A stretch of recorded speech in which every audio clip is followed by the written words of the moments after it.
আসসালামু আলাইকুম। আজকে আমরা কথা বলবো অপারেশন এপিক ফিউরি নিয়ে।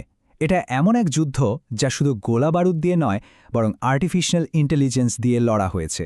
আর এখন সেই যুদ্ধ থামানোর জন্য চলছে এক রুদ্ধশ্বাস কূটনৈতিক খেলা। তো কয়েক সপ্তাহের ভয়ঙ্কর লড়াইয়ের পর প্রশ্নটা এখন একটাই, এই যে শান্তির কথা হচ্ছে, এটা কি আসলেই একটা সমাধান, নাকি আরও বড় কোনো ঝড়ের আগের শান্ত অবস্থা? চলুন একটু বিস্তারিত দেখি। ওয়াশিংটন তেহরানকে ১৫ দফা একটা শর্তের তালিকা ধরিয়ে দিয়েছে, আর এই প্রস্তাব ঘিরেই চলছে সব আলোচনা।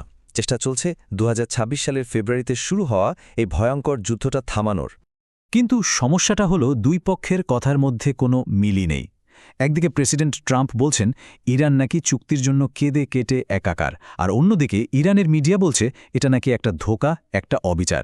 দেখাই যাচ্ছে অবিশ্বাসটা কতটা গভীর। আচ্ছা, এই যে এত উত্তেজনা, এত দর কষাকষি, কিন্তু আমরা এখানে এলাম কিভাবে? চলুন একটু পেছনে ফিরে দেখি, কি ছিল এই অপারেশন এপিক ফিউরি, আর কেনই বা এটা এত বিধ্বংসী হয়ে উঠল? শুরুটা হয়েছিল ফেব্রুয়ারির ২৮ তারিখে। যুক্তরাষ্ট্র আর ইসরায়েল মিলে একযোগে হামলা শুরু করে। ভাবা যায় প্রথম ২৪ ঘণ্টার মধ্যেই ইরানের ১,০০০-এরও বেশি জায়গায় হামলা চালানো হয়। আর সবচেয়ে বড় ব্যাপার হলো ইরানের সর্বোচ্চ নেতা আলী খামেনির সহ প্রায় পুরো টপ লিডারশিপকে সরিয়ে দেওয়া হয়। এটা আধুনিক যুদ্ধের ইতিহাসে একটা অবিশ্বাস্য ঘটনা। এই সংখ্যাটা দেখুন, ১০,০০০-এরও বেশি। যুদ্ধ শুরুর পর থেকে মোট এতগুলো টার্গেটে হামলা চালানো হয়েছে। অপারেশনটা যে কি বিশাল মাপের ছিল, এই একটা সংখ্যাই তা বলে দেয়। এমনকি মার্কিন সেন্ট্রাল কমান্ড, মানে যারা এই অপারেশন চালিয়েছে, তারাও বলছে যে এর স্কেল আর স্পিড নাকি ছিল নজিরবিহীন। এই ছবিটা দেখলেই বোঝা যায় তাদের কথা মোটেই বাড়িয়ে বলা নয়। এটা সেই ধ্বংসযজ্ঞেরই একটা চিত্র। এই যুদ্ধের সবচেয়ে আলাদা দিকটা ছিল কিন্তু টেকনোলজির ব্যবহার। এটাই ইতিহাসের প্রথম বড় যুদ্ধ যেখানে টার্গেট খোঁজার জন্য আর্টিফিশিয়াল ইন্টেলিজেন্স বা এআই ব্যবহার করা হয়েছে, আর একেই বলা হচ্ছে অ্যালগোরিদমিক ওয়ারফেয়ার। আর যদি আরও নির্দিষ্ট করে বলি, অ্যানথ্রোপিক কোম্পানির তৈরি ক্লড নামের একটা এআই ব্যবহার করা হয়েছে। এর কাজ কি ছিল? এর কাজ ছিল হাজার হাজার সোর্স থেকে গোয়েন্দা তথ্য এক জায়গায় এনে সেগুলোকে প্রসেস করে টার্গেটে হামলা করার পুরো প্রক্রিয়াটাকে অনেক অনেক দ্রুত করে দেওয়া, যা মানুষের পক্ষে করা প্রায় অসম্ভব। তো এত বড় একটা হামলার পর ইরান কি করল? তারা কিন্তু শুধু বসে থাকেনি, আর তাদের জবাবটাও শুধু গতানুগতিক সামরিক হামলা ছিল না। ইরান একটা মাল্টি ডোমেইন বা চতুর্মুখী অ্যাট্যাক প্ল্যান নিয়ে নামে। প্রথমত তারা বাহরাইন, কাতারে থাকা আমেরিকান বেসগুলোতে মিসাইল হামলা চালায়। দ্বিতীয়ত আমেরিকার ভেতরের গুরুত্বপূর্ণ অবকাঠামোর ওপর সাইবার অ্যাট্যাক করে। তৃতীয়ত হিজবুল্লার মতো তাদের যে প্রক্সি গ্রুপগুলো আছে তাদের অ্যাক্টিভেট করে দেয়। আর চতুর্থ এবং সবচেয়ে মারাত্মক পদক্ষেপটা ছিল হরমুজ প্রণালীকে অচল করে দেওয়া। হরমুজ প্রণালী কেন এত গুরুত্বপূর্ণ, সেটাই চার্টটা দেখলেই পরিষ্কার হয়ে যাবে। ভাবুন, সারা বিশ্বের যত তেল সমুদ্র দিয়ে যায় তার ২৫% যায় এই সরু পথটা দিয়ে, আর ২০% প্রাকৃতিক গ্যাসও।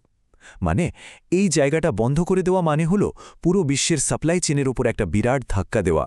আর ইরানের এই পদক্ষেপের ফল অবিশ্বাস্য। হরমুজ প্রণালীতে কমার্শিয়াল জাহাজ চলাচল ৯৫% কমে গিয়েছিল।